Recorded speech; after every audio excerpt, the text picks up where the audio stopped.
Text 20. Those who follow this imperishable path of devotional service and who completely engage themselves with faith, making me the supreme goal, are very, very dear to me.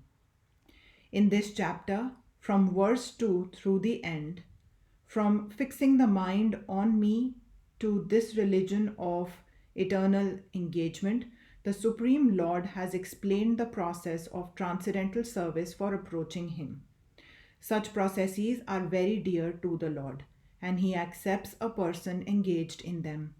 The question of who is better and who is engaged in the path of impersonal Brahman or who is engaged in the personal service of the Supreme Personality of Godhead was raised by Arjun, and the Lord replied to him so explicitly that there is no doubt that devotional service to the Personality of Godhead is the best of all processes of spiritual realization.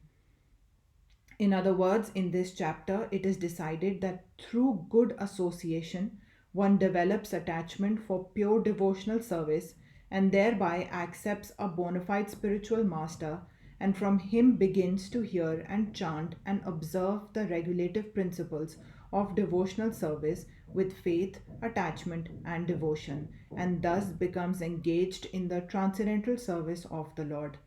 This path is recommended in this chapter. Therefore, there is no doubt that devotional service is the only absolute path for self realization, for the attainment of the Supreme Personality of Godhead. The impersonal conception of the Supreme Absolute Truth, as described in this chapter, is recommended only up to the time one surrenders himself for self realization. In other words, as long as one does not have the chance to associate with a pure devotee, the impersonal conception may be beneficial. In the impersonal conception of the Absolute Truth, one works without fruitive results, meditates and cultivates knowledge to understand spirit and matter. This is necessary as long as one is not in the association of a pure devotee. Fortunately, if one develops directly a desire to engage in Krishna consciousness in pure devotional service, he does not need to undergo step by step improvements in spiritual realization.